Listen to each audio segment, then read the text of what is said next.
a comenzar a leer algunos versículos en esta tarde. Se van a poner ahí en la pantalla para que ustedes lo puedan leer y puedan seguir el estudio. Los primeros versículos que vamos a leer en el día de hoy, va a aparecer una palabra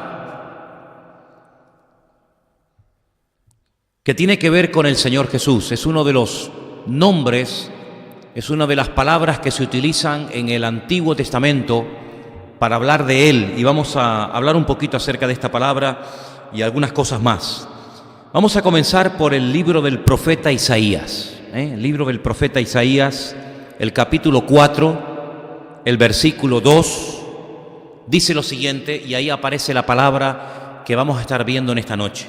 Y dice: en aquel tiempo el renuevo del Señor será para hermosura y gloria, y el fruto de la tierra para grandeza y honra a los sobrevivientes de Israel. La palabra que vamos a ver, que se va a repetir en los versículos que vamos a leer en esta noche, es la palabra renuevo. El renuevo. Esa palabra en hebreo es la palabra zemá. Se puede traducir por renuevo, se puede traducir por retoño, y también es la palabra que se emplea para la palabra planta. Planta, renuevo, retoño, es exactamente la misma. Y es una palabra que se emplea para hablar del Señor Jesucristo. Es una palabra que tiene que ver con el Mesías.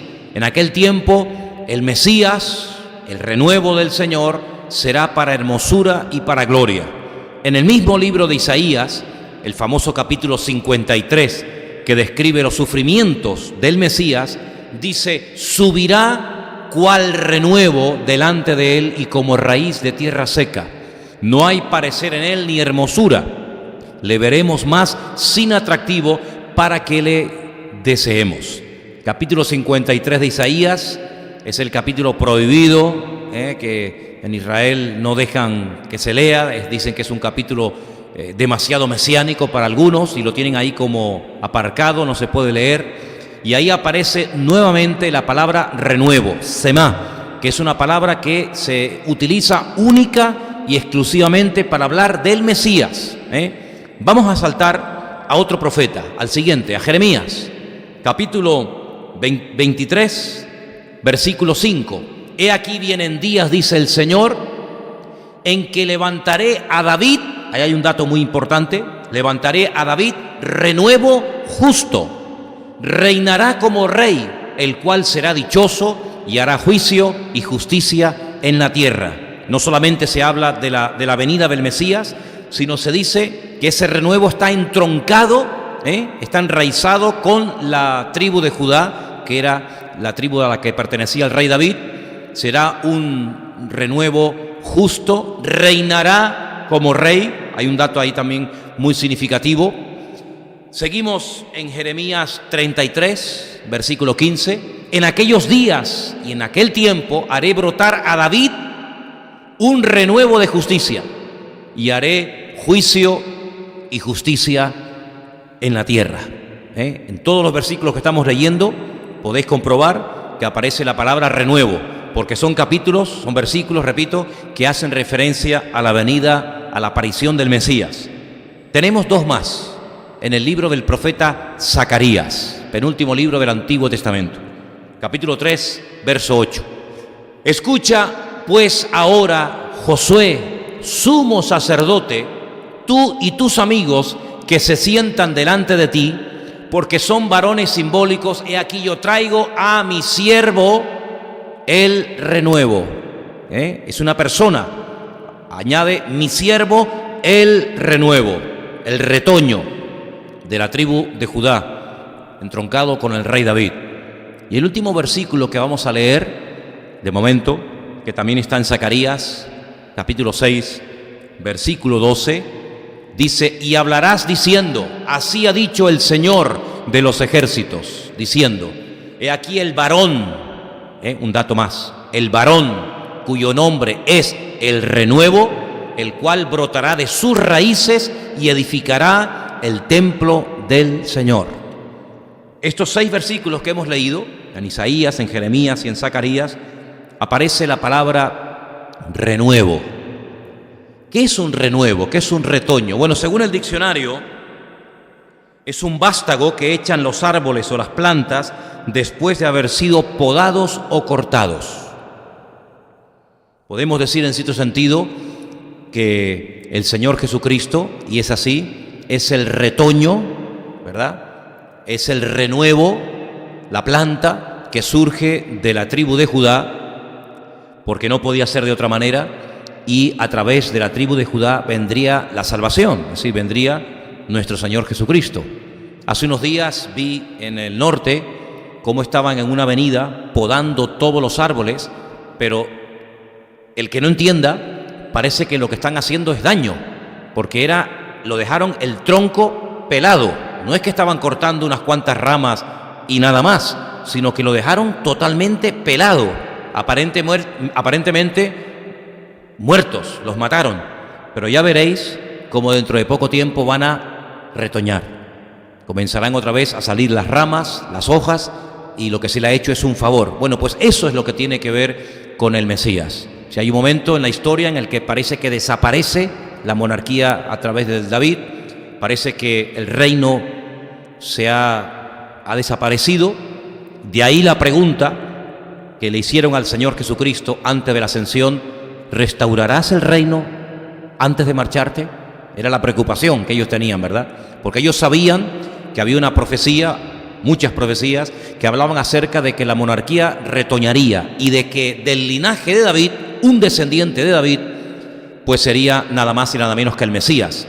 Ahora, a lo largo de la historia, Dios fue haciendo pactos con diferentes personas. Hizo un pacto, por ejemplo, con el primer patriarca Abraham. La señal de ese pacto era la circuncisión. Hizo un pacto con Noé, ¿sí?, de no volver a destruir la tierra. La señal de ese pacto fue el arco iris. Pero con David hizo un pacto, y vamos a ver en qué consistía concretamente ese pacto. Vamos a ir a dos porciones: Segunda de Samuel 7 y Primera de Crónicas 17. Repito, Segunda de Samuel, 7, y voy a leerles literalmente para que vean en qué consistía aquel pacto, aquella promesa que el Señor le hizo en un momento determinado a David. Segunda de Samuel, capítulo 7, versículo 12. Y cuando tus días sean cumplidos, el Señor le está hablando a David, y duermas con tus padres, yo levantaré después de ti a uno de tu linaje, el cual procederá de tus entrañas, y afirmaré su reino. Versículo 13. Él edificará casa a mi nombre, y yo afirmaré para siempre el trono de su reino. Yo le seré a él padre, y él me será a mí hijo. Y si hiciere mal, yo le castigaré con vara de hombres y con azotes de hijos de hombres. Pero mi misericordia no se apartará de él, como la aparté de Saúl, al cual quité de delante de ti. Y será afirmada tu casa y tu reino para siempre delante de tu rostro, y tu trono será estable eternamente. ¿Cuántos dicen amén? Alguno puede decir, pero bueno, se está refiriendo a Salomón. Sí, pero es mucho más que a Salomón. Claro que el que levantaría el templo de Jerusalén no sería David, sino sería su hijo Salomón. Pero todos sabemos que el reino de Salomón no permaneció eternamente, Es más, cuando Salomón muere, el reino se divide, Esa unidad que había con David automáticamente desaparece. El país se divide en dos. Esas 12 tribus pues se dividen en dos reinos dentro de un país, como si fueran dos. El reino del norte, con 10 tribus, que adoptó el nombre de Israel, y el reino del sur. La tribu más importante de las del sur era Judá, aunque eran dos, Judá y Benjamín, y adoptó el nombre de Judá. Cada reino tuvo sus reyes, tuvieron sus profetas. A veces peleaban los del norte contra los del sur. Digamos que fue una especie de guerra civil que duró mucho tiempo. Las tribus del norte son atacadas por los asirios, desaparecen, pasan a la historia como las tribus perdidas de Israel. Permanece unos 140 y pico años más el reino del sur, pero también es atacado y destruido, en esta ocasión por Babilonia. aunque después retornan, después de 70 años, de las del norte no se volvió a saber absolutamente nada. En los últimos años se ha vuelto otra vez a hablar de la tribu de Manasés y de la tribu de Efraín, etcétera, pero prácticamente es como si hubieran desaparecido, tribus que se mezclaron a lo largo de la historia. Y entonces vemos que el reino de Salomón fue dividido, pero hay una palabra que hemos leído y es la palabra: tu trono será estable eternamente. ¿Recuerdan cuando Gabriel fue a la casa de María y le dijo: el Señor Dios le dará el trono de David, su padre, y su reino no tendrá fin? ¿Se dan cuenta? Ahí otra vez se hace referencia al pacto que hizo el Señor con David. Pero en el libro de Crónicas, concretamente en Primera de Crónicas, capítulo 17, versículo 11, se vuelve 500 años después. 500 años después de lo que hemos leído, se vuelve otra vez a hacer como un resumen de aquel pacto que el Señor había hecho con David, y le dice así. Hay algunas palabras diferentes, ¿no? En la primera parte dice que habría castigo, habla de la crucifixión, habla de su muerte. En la segunda parte habla de su reinado, ¿verdad? Sabemos que la venida del Mesías sería, digamos, como en dos partes. Una primera parte que vendría a sufrir como reino, como rey sufriente, y en la segunda parte que vendría como rey glorioso y triunfante, ¿no? Y dice en Primera de Crónicas, el capítulo 17, verso 11: cuando tus días sean cumplidos para irte con tus padres, levantaré descendencia después de ti, a uno de entre tus hijos, y afirmaré su reino. Él me edificará casa, yo le edificaré su trono eternamente. Otra vez una palabra muy importante. Yo le seré por padre, él me será por hijo. No quitaré de él mi misericordia como la quité de aquel que fue antes de ti, hace referencia a Saúl, sino que lo confirmaré en mi casa y en mi reino eternamente, y su trono será firme para siempre. Por lo tanto, no está hablando de Salomón, sino que está hablando de ese rey triunfante y glorioso, cuyo reino sería un reino eterno, y el único reino eterno que va a permanecer por la eternidad es el reino de nuestro Señor Jesucristo. ¿Cuántos dicen amén? Daniel tuvo una visión donde dice que vio a cuatro reinos que iban a tener una relación muy directa con el pueblo de Dios, con el pueblo de Israel, y eran los babilónicos, los medos persas, los griegos, los romanos. Pero dice que cuando aquella imagen, que estaba formada por cuatro materiales, se derrumba por una piedra que cae de la montaña, dice que esa piedra se hace un enorme monte y se convierte en un reino eterno. Esa es la forma de definir Daniel, o de describirnos Daniel, el reino eterno de nuestro Señor Jesucristo. Ahora, sabemos que en este momento la cruda realidad es que el Señor no está reinando sobre las naciones de la tierra, ¿verdad? Sabemos que entre su primera venida y entre su segunda venida hay un intervalo de tiempo que es este periodo de gracia en el cual estamos viviendo nosotros hoy en día, pero sabemos y estamos plenamente convencidos que así como se cumplieron todas las profecías relacionadas con su primera venida, todas las relacionadas con su segunda venida, que tienen que ver con su monarquía, con el establecimiento del reino eternamente y para siempre, también se van a cumplir. ¿Cuántos dicen amén? Por supuesto que sí. Ahora, cuando analizamos este término del renuevo, vemos que no solamente se aplica el término semá, el renuevo, el brote, el retoño, para el Señor, sino que la Biblia también a los que formamos parte del reino de Dios, porque ya formamos parte del reino.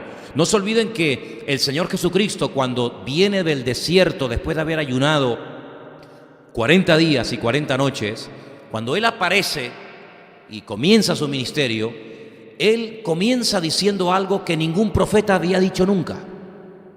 Los profetas hablaban de un reino que vendría.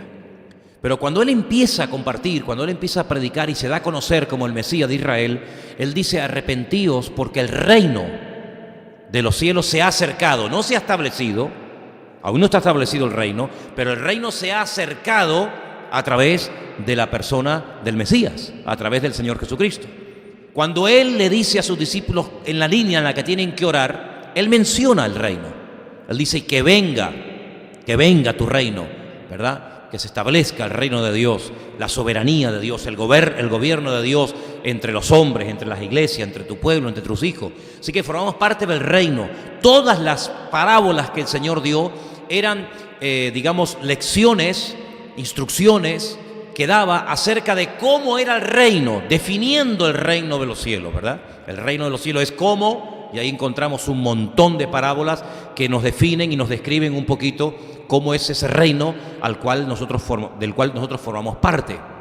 Ahora, cuando hablamos del renuevo, vemos que también el Señor, a los que formamos parte de su reino, nos llama a vivir una vida de constante y permanente renovación. Vamos a leer unos versículos que yo creo que son muy interesantes y que nos van a venir bien leerlos en esta tarde.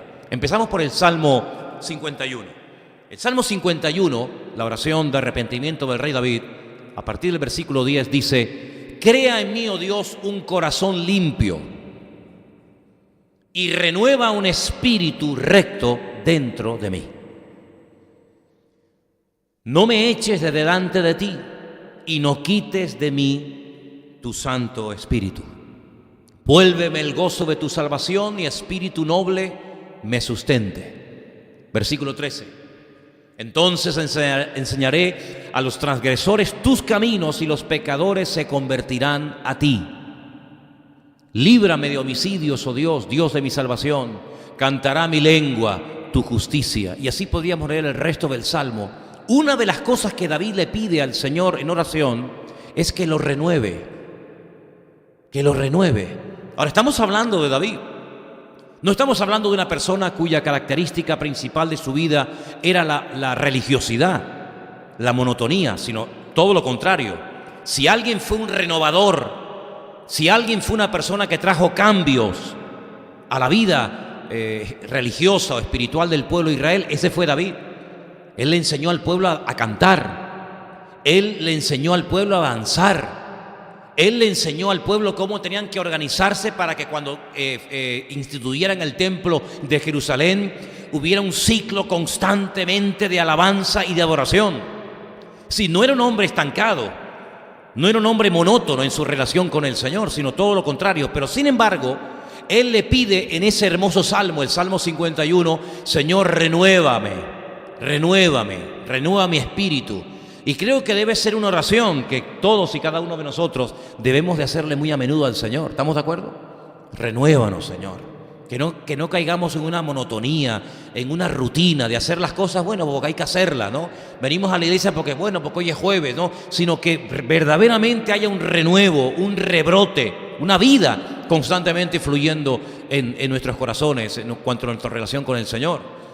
Pablo, el apóstol Pablo, que es un hombre que no solamente llevó el evangelio a lugares donde nunca nadie había llevado la palabra de Dios, es una persona que a través de las cartas que después les escribe a esas congregaciones que él estableció, él apela mucho al tema de la renovación espiritual. Por ejemplo, en Romanos, capítulo 12, ese capítulo tan conocido, titulado Los deberes cristianos, en el versículo 2 del capítulo 12, le dice a los hermanos: no os conforméis a este siglo, sino transformaos por medio de la renovación de vuestro entendimiento. David pedía en el Salmo 51 la renovación de su espíritu, pero Pablo ahí dice la renovación de vuestro entendimiento, habla de la mente, los pensamientos, para que podáis comprobar cuál sea la buena voluntad de Dios, agradable y perfecta. En otras palabras, el apóstol Pablo sabía perfectamente que muchas veces no crecemos y no maduramos porque la forma como hemos pensado durante toda nuestra vida a veces se nos vuelve en contra. Quiero solamente recordarles que una vez, cuando hablamos acerca del retorno de las tribus del sur, de Judá y de Benjamín, a Jerusalén, y que tenían la obligación de reconstruir la ciudad y levantar las murallas y volver otra vez a poner en funcionamiento el templo, cuando el profeta Ageo, que apareció por allí y les dice: ¿cómo tenéis abandonado la casa de Dios? ¿Qué habéis hecho en estos 16 años? Sí, no lleváis aquí una semana, que todavía están organizándose a ver cómo empezamos, por dónde empezamos, qué hacemos, sino que ya ustedes llevan 16 años. ¿Y en estos 16 años qué habéis hecho? Yo veo que la casa de Dios la habéis empezado, pero no la habéis terminado. Se ha quedado todo a medias. Muchos planes, muchos proyectos, muy buenas ideas, pero aquí no funciona nada. Y la respuesta de los líderes, tanto políticos como religiosos, incluso del pueblo, es que aún no ha llegado el tiempo. Aún no ha llegado el tiempo. Entonces él se les quedaba mirando y los confrontaba y les decía, pero ¿cómo que aún no ha llegado el tiempo? ¿Es que no os pareció suficiente milagro el que después de 70 años de cautiverio en Babilonia, el rey de ese momento os permitiera y os financiara vuestro viaje y vuestros gastos? ¿No os pareció suficiente milagro? Sin embargo, para vuestras casas hermosas y para desarrollar vuestra vida de confort y de estabilidad, para eso sí es el tiempo. Pero sin embargo, para la casa del Señor, dicen ustedes que no es el tiempo. ¿Cómo puede ser que para las cosas de ustedes sí es el tiempo y para las cosas del Señor aún no hay? 6 les dice, miren qué texto tan interesante. Por tanto, no desmayamos, antes aunque nuestro hombre exterior se va desgastando, el interior, no obstante, se renueva de día en día. ¿Cuántos dicen amén? Es decir, que así como por fuera el cuerpo se va deteriorando y desgastando, debería ocurrir lo mismo, pero a la inversa, en nuestro hombre interior. Uno se va desgastando, el otro se va renovando de día en día. Eso debería ser lo normal en la vida de todos y de cada uno de los hijos de Dios. También a los hermanos de Éfeso, otra iglesia importante que Pablo pastoreó durante un tiempo, les dice algo muy interesante, capítulo 4, verso 23, renovaos en el espíritu de vuestra mente. ¿Veis cómo el tema de renovarse no es algo opcional, sino es un mandato, es una obligación, es un deber de cada creyente? Renovarse o morir, decía alguien, ¿no? Tenemos también un último texto en Colosenses, capítulo 3, versículo 10, fíjense a los romanos, a los efesios, a los colosenses. Revestíos del nuevo hombre, el cual conforme a la imagen del que lo creó se va renovando hasta el conocimiento pleno. Es decir, vemos que el término de renovarse es algo que tiene que ser habitual y común en la vida de todos y de cada uno de nosotros. ¿Y qué es lo que tenemos que renovar? Creo sinceramente que no solamente los pensamientos, sino creo que a veces también nuestra conducta, nuestro comportamiento. Alguien dijo en cierta ocasión, si hacemos siempre lo mismo, no podemos esperar cosas diferentes, ¿verdad? Renuévate en tu relación con el Señor, renuévate en tu estudio bíblico, ¿verdad? No lo hagas algo monótono y aburrido, renuévalo. Les propongo a todos ustedes que se compren una Biblia nueva de paquete y que empiecen el día 1 de enero con una Biblia nueva. Puede ayudarles, úsenla, trabajenla, memorícenla, subrayenla si es necesario, cómprese una libreta, ¿verdad? Si ya la silla de tu escritorio, de la oficina, donde te sientas a estudiar la Biblia, ya está un poco desgastada, oye, cómprate una silla nueva, cómprate una libreta, un bolígrafo nuevo, ¿verdad? Renuévate, hermano, renuévate en todos los aspectos. No puede ser que estés siempre igual, orando siempre igual, con los mismos problemas, con las mismas dificultades. Hermanos, cuando algo está caducado, lo que hacen en los centros comerciales y en supermercados y en las grandes superficies es tirarlo a la basura. Porque lo que caduca hay que tirarlo a la basura. Así que por favor, tengamos ese espíritu y ese anhelo de renovarnos en nuestra relación con el Señor. Ahora quiero que volvamos otra vez al libro de Zacarías, concretamente al capítulo 6, por favor, porque hay ahí algo muy interesante que me ha llamado mucho la atención y quisiera compartirlo en esta tarde con ustedes. Zacarías, por favor, capítulo 6, a partir del versículo 9. La coronación simbólica de Josué. Interesante, ¿verdad? El versículo 9 empieza diciendo, vino a mí palabra del Señor diciendo, toma del cautiverio a Eldai, a Tobías y a Jedaías, los cuales volvieron de Babilonia, e irás tú en aquel día y entrarás en la casa de Josías, hijo de Sofonías. Y uno dice, bueno, ¿y uno qué puede sacar de esto? Quiero decirles que los dos profetas que ministraron y le profetizaron y le compartían la palabra del Señor al pueblo cuando volvieron fueron Ageo, que lo acabo de mencionar, y Zacarías. Estos dos profetas, aunque uno era mayor que el otro, fueron contemporáneos y los dos le predicaron a los que volvieron del cautiverio en Babilonia 70 años después. Y concretamente al profeta Zacarías, el Señor le da esta palabra, y quiero que prestes atención a los nombres que aquí se mencionan, porque por algo se tienen que mencionar.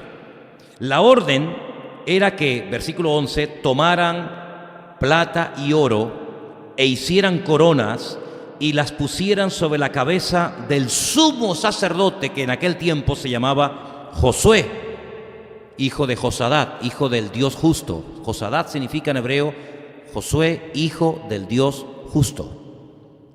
Pero fíjense qué interesante. No tenían que ir solos, sino tenían que ir con una persona que se llamaba Eldai, con otra que se llamaba Tobías y con otra que se llamaba Jedaías, gente que habían vuelto del cautiverio. A mí me dio por investigar el significado de estos nombres. Por ejemplo, el nombre Eldai significa paciente, una persona que es paciente de carácter, o el que soporta la prueba. Interesante el nombre, ¿eh? El nombre Tobías significa Dios es bueno. Tobías es Dios es bueno. Jedaías significa Dios conoce. Josías significa al que Dios ayuda o al que Dios sostiene. Y Sofonías significa Dios protege. La orden era que con oro y con plata se hiciera una corona y se la pusieran sobre la cabeza del sumo sacerdote. Durante 70 años, quiero recordarles que el templo estuvo cerrado, más que cerrado, estuvo destruido. Ahora lo que se pretende es volver a empezar. Ahora lo que se pretende es volver a poner a los sacerdotes, a los levitas, a los cantores, a los porteros, empezar otra vez con los sacrificios, con las ceremonias, con todo lo que ya el Señor había establecido a lo largo de la época. Pero era algo tan importante que el Señor le está diciendo que no lo haga solo, sino vete con personas como Eldai, como Tobías y como Jedaías. Y aquí yo me paré a pensar y dije, qué importante es saber rodearnos de buena gente para poder hacer cosas grandes para Dios. No se rodeó de paganos, ni de inconversos, ni de degenerados, ni de incrédulos, sino que la labor era tan importante para Dios que tienes que ir rodeada de gente espiritual. Fíjate ya el nombre. Dios protege, Dios ayuda, Dios es bueno, Dios soporta. En otras palabras, la Escritura nos enseña que cuando queremos hacer algo para el Señor, lo importante es que nos rodeemos de personas idóneas para poder cumplir el cometido para el cual el Señor te ha designado. Es interesante notar que cuando iban a conquistar la tierra prometida, el Señor mandó a través de Moisés a 12 personas, lean sus nombres, descubran lo que significan los nombres de esas personas. Lamentablemente no hicieron honor al significado del nombre. Como alguien ha dicho en cierta ocasión, una cosa es la parte genética, físicamente hablando, y otra cosa es la parte genética, espiritualmente hablando. Y en cierto sentido el nombre, ¿verdad? El nombre descubre, el nombre define, el nombre traza la línea en la que esa persona tenía que comportarse. Y muchas veces hay personas a las cuales Dios llamaba, que Dios lo que hacía es que les cambiaba el nombre, porque el nombre que le habían puesto sus progenitores no coincidía con la función para la cual el Señor los estaba llamando. Y eso es muy importante. Ahora, fíjense qué curioso. Rodéate de personas espirituales. Rodéate de personas que te puedan aportar algo y no personas que te puedan robar lo poco o lo mucho que dice que tienes. Nunca el Señor mandó a nadie solo. Siempre el Señor mandó a sus discípulos en parejas. Tal vez basándose en aquel texto del libro de Eclesiastés que dice: si uno va solo y cae, ¿quién lo levantará? Pero si dos van juntos y uno cae, el otro lo levantará. Entonces es muy importante que cuando quieras hacer algo, tú sabrás lo que quieres hacer, o tú sabrás lo que el Señor haya puesto en tu corazón que debes de hacer, lo hagas, pero lo hagas primeramente convencido de que eso es lo que Dios quiere que tú hagas, pero lo hagas rodeándote de gente que te pueda aportar bendición, de gente que te pueda aportar algo a tu vida y no de gente que te pueda robar la bendición que puedes tener. Porque no es la primera ni la última persona que con toda la buena intención del mundo se lanza a la aventura que, queriendo bendecir, al final viene derrotado. No es la primera ni la última vez. Y sigue diciendo el pasaje en el versículo 12: y le hablarás diciendo: así ha dicho el Señor de los ejércitos, he aquí el varón cuyo nombre es el renuevo, el cual brotará de sus raíces, edificará el templo del Señor. La Escritura nos enseña que lo que nuestra vida hace tiene que animar, exhortar o edificar. Si lo que hacemos para el Señor no reúne estas condiciones, es mejor que no hagas nada. Si lo que vas a hacer va a traer edificación y va a traer gloria al Señor y va a traer ánimo y va a traer aliento, adelante. Pero si no va a aportar nada positivo al reino de Dios, sino que en un momento determinado lo que va a hacer es traer gloria a ti, o entretenerte, o robarle el protagonismo al Señor, es mejor que no hagas absolutamente nada. Porque todo lo que hacemos tiene que levantar en alto el nombre de nuestro Señor Jesucristo. Amén. Las coronas, dice aquí, versículo 14, sí. Él edificará el templo del Señor, Él llevará gloria, se sentará, dominará en su trono, habrá sacerdote a su lado y consejo de paz habrá entre ambos. Las coronas servirán a Helen, a Tobías, a Jedaías y a Gen, hijo de Sofonías, como memoria en el templo de Dios. Y los que están lejos vendrán y ayudarán a edificar el templo del Señor, y conoceréis que el Señor de los ejércitos me ha enviado a vosotros, y esto sucederá si oyereis obedientes la voz de vuestro Dios. Es decir, el futuro es tremendo.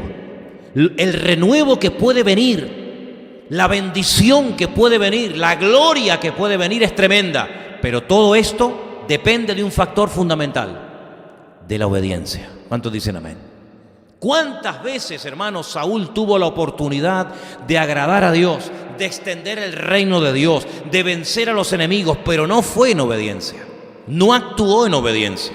¿Se acuerdan cuando dice a través de la boca del profeta Samuel: Dios te manda en misión? Es una palabra tremenda, Esto no es un entretenimiento, esto no es un juguete, esto es una misión divina, una misión eterna. ¿Por qué? Porque tienes que ir a pelear contra un enemigo que se levantó en el pasado contra el mismísimo trono de Dios, contra el Señor. Y el enemigo era nada más y nada menos que Amalek. Y el Señor había dicho a Moisés que Israel nunca, jamás tendría que olvidar lo que Amalek en un momento puntual de la vida quiso hacer. Dice, fue el enemigo que intentó destronar a Dios. Dice, y tendrás para siempre guerra contra Amalek. Y ahora a Saúl el Señor lo escoge para que termine lo que otros en el pasado dejaron a medias. Él puede por fin exterminar a Amalek. Va a la guerra en misión, y dice la Biblia que cuando vuelven, días más tarde el profeta Samuel lo va a visitar y le dice: todos estos animales que hay aquí, ¿esto qué es? Dice, esto es que el pueblo los ha perdonado para presentarlos en sacrificio al Señor tu Dios. Y es cuando Samuel le dice, más que los sacrificios, lo que el Señor busca es obediencia. Y tú has pecado hoy contra el Señor porque has desestimado la palabra de Dios. Le ha dado más importancia a la interpretación de tu verdad que a la verdad en sí misma.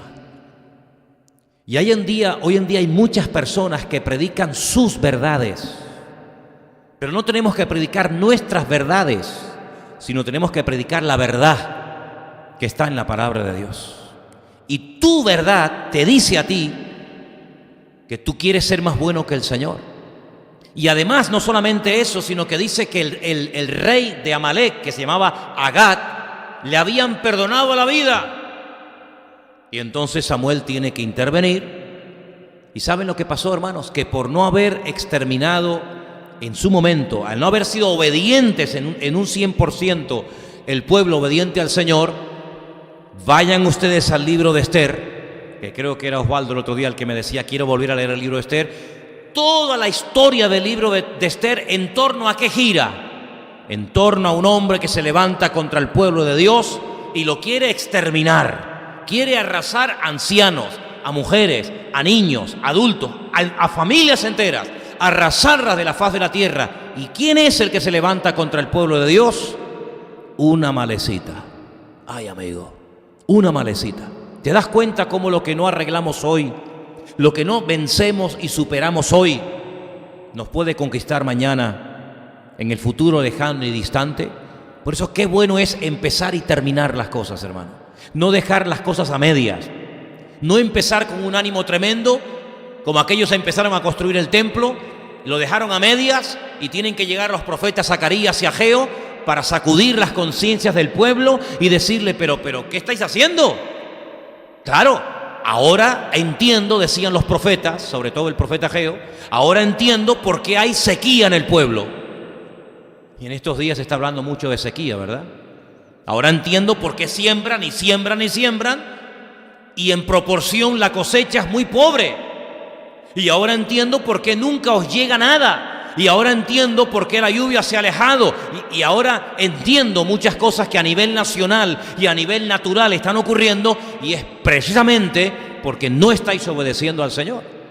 Y en este capítulo, donde aparece otra vez, como habéis comprobado, la palabra renuevo, el Señor lo que le dice al pueblo es, ustedes si quieren entrar en un nivel superior, en un nivel óptimo de relación y de comunión con el Señor, el fundamento, la base para hacer cualquier cosa para el Señor en esta vida es la obediencia.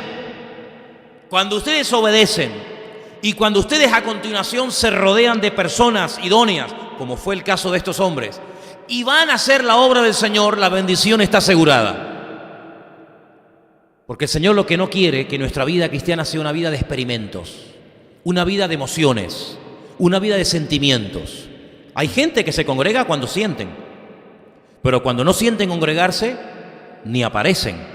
Y es que demuestran que todavía no han superado el tema del sentimentalismo, el tema de la emoción, y entonces actúan por impulsos. Ahora leo la Biblia, ahora no leo la Biblia, ahora vengo al culto, mañana no tengo ganas, ahora voy a la reunión de jóvenes, pasado dejo de venir 3 meses, ahora oro, mañana no oro. Y esa no es la vida que el Señor pide y desea de todos y de cada uno de nosotros, sino pide una renovación constante y permanente. ¿O es que usted no ha renovado su vestuario desde que usted nació? Tú usas tu misma falda, tu mismo pantalón, tu misma chaqueta, tu mismo zapato de hace 25 o 30 años. De vez en cuando has ido comprando alguna cosita, ¿sí o no? Bueno, yo sé que ustedes están siempre en un nivel superior, que yo estas palabras pues a lo mejor me las digo a mí mismo, pero lo que está bien claro es que ustedes han renovado su vestuario y han renovado las cosas del hogar, que a veces se han deteriorado, se han gastado y a veces ya están simplemente anticuadas. Y no hay nada peor que una persona que viva anclado en el tiempo y no reconozca de que los tiempos van cambiando. Hay un grupo cristiano que se niegan a usar botones porque dice que eso es pecado. Hay grupos cristianos que se niegan a usar luz eléctrica. Los Amis, por ejemplo, los famosos Amis que van en carros de caballo, los veis ahí en Pensilvania y en muchas partes del mundo, ¿verdad? Porque es pecado ir en coche, ¿sí? Es interesante, ¿no? Eso es pecado. Sin embargo, el dinero, que es algo entre comillas, vamos a decir moderno, eso no es pecado, ¿no? Es pecado utilizar un coche, encender la luz eléctrica, usar velas porque eres más espiritual. Pero saben, queridos hermanos, los tiempos van cambiando. El Evangelio es el mismo. Dios es el mismo. Su Espíritu Santo es exactamente el mismo. El mensaje que tenemos que dar es exactamente el mismo. Pero los tiempos han cambiado, y el que no lo quiera reconocer, amigo, el que no lo quiera reconocer se equivoca. Hace unos años oí una frase de una persona que me llamó la atención. Tal vez en aquel momento puede ser que hasta lo hayan criticado, pero tenía mucha razón. Dice: el que no sepa utilizar en unos años un ordenador será el analfabeto del siglo XXI. Y es verdad, es verdad.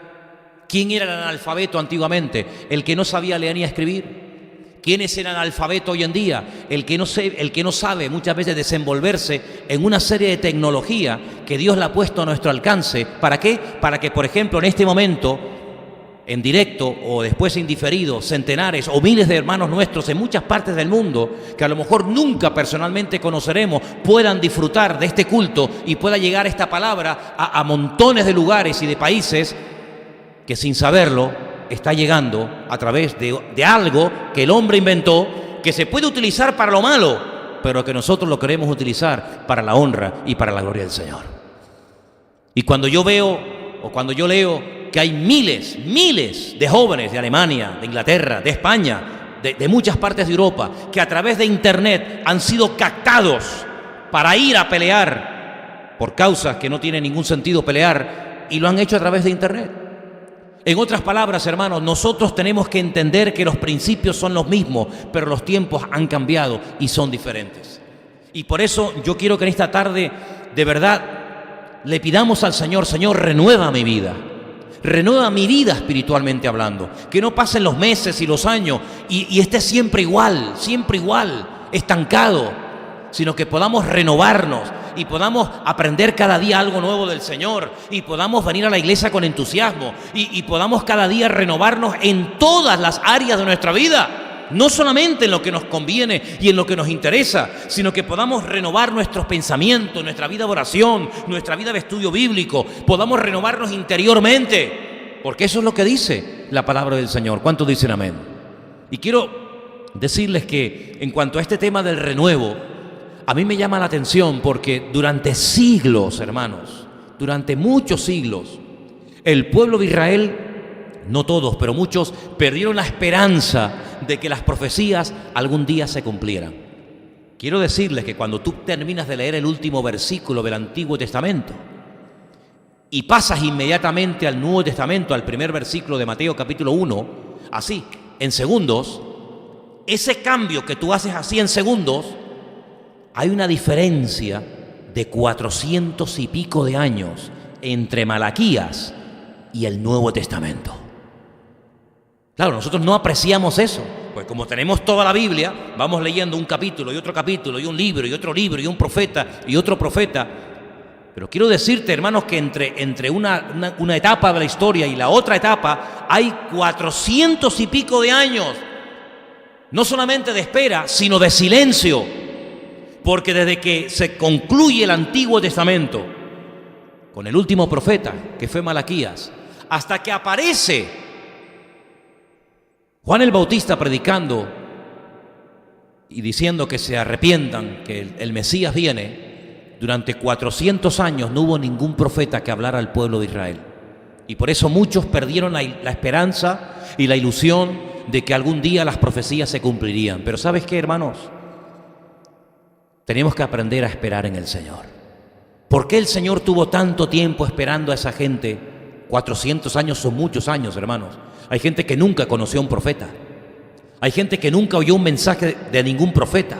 400 años es mucho tiempo. Pero ellos tenían que aprender algo que nosotros creo que tenemos asumido, y es depender única y exclusivamente de lo que el Señor ya había revelado, que por cierto ya estaba todo escrito. ¿Cuántos dicen amén? Entonces, cuando en un momento puntual de tu vida te encuentres en esos silencios en los que parece que Dios no te dice nada, no es que Dios no te esté diciendo nada, sino que lo que tenía que haberte dicho ya te lo dijo y está escrito en su palabra. Y yo dije hace mucho tiempo una frase aquí que quiero volver a recuperar y a decirla en esta tarde, y es que lo revelado no necesita ser confirmado. Dios ya reveló todo su consejo y está escrito en su bendita palabra. Y nosotros tenemos un privilegio que muchas generaciones de creyentes, de hermanos nuestros, no tuvieron, y es tener todo el consejo, todo lo que Dios habló. ¿Quiere decir que Dios no dijo más? Sí, probablemente Dios dijo otras muchas cosas, pero lo que Él quiere que tú y yo sepamos, lo escribió, para que nadie se invente. No es que yo creo, es que yo opino, no. Aquí está todo por escrito. Y si quieres hacer las cosas decentemente y con orden, criar a tus hijos, llevar un buen matrimonio, tener una vida de estabilidad, renovarte, etcétera, o sea, todo lo que tú necesitas saber para poder cumplir con todos esos objetivos y hacer las cosas decentemente y con orden, gloria a Dios, todo está por escrito. ¿Cuántos dicen amén?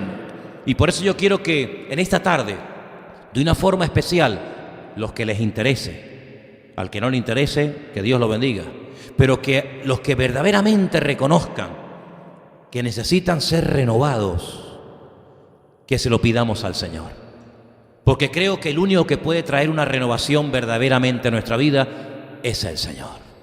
Y además, creo que Él quiere renovarnos a todos y a cada uno de nosotros. ¿Cuántos dicen amén? Si tú quieres seguir siendo un cristiano del montón y orando poquito y viviendo una vida light, bueno, ahí te quedas. Pero si tú quieres ser renovado en tu mente, espiritualmente hablando, en tu ser interior, pues como señal de que verdaderamente es lo que tú quieres, a esos les voy a pedir que se pongan de pie. Y juntos vamos a orar al Señor. Y le vamos a pedir al Señor, Señor, renuévame. Renuévame en todas y en cada una de las áreas de mi vida. Si tienes que renovar mi matrimonio, si tienes que renovar mi vida de oración, si tienes que renovar mi relación con mis hijos, si tienes que renovar algo de mi vida, yo estoy dispuesto, Señor. Y quiero pedirte con toda mi alma y con todo mi corazón, renuévame, mi Señor. Renuévame, Señor. No permitas que el fuego que un día ardió en mi vida se convierta en cenizas. Renuévame la fuerza física, Señor. Renuévame las fuerzas espirituales, Dios mío. Renuévame mi amor por ti y por tu obra. Renuévame, Señor, mi anhelo de conocerte más y de escudriñar las Escrituras. Renueva, Señor, mi vida de oración cada día, Padre. Renueva, Señor, renueva, Dios mío, todas y cada una de las áreas de mi vida, espíritu, alma y cuerpo, renovado, transformado, para que de esa manera, Dios mío, pueda servirte mejor y pueda comprobar cuál es la santa, agradable y buena voluntad de Dios para mi vida. Quita de mi vida toda rutina, toda monotonía, todo espíritu de religiosidad, Señor. Que yo pueda cada día renovarme, Señor, como me ordena y me exige tu bendita y poderosa palabra, Señor.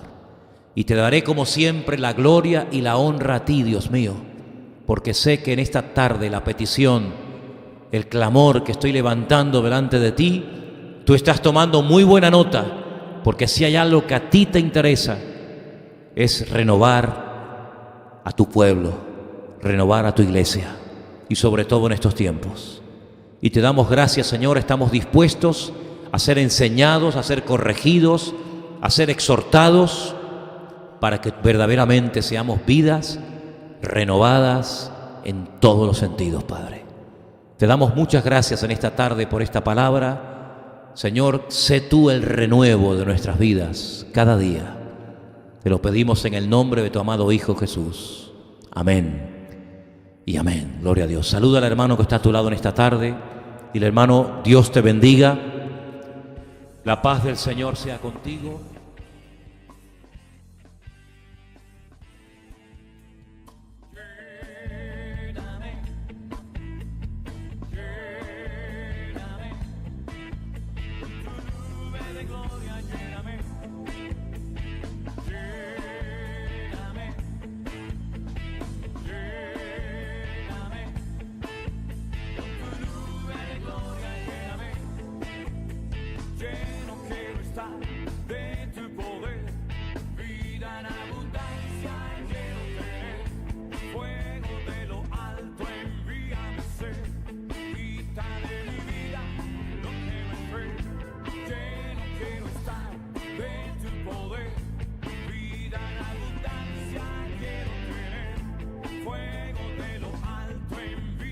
dice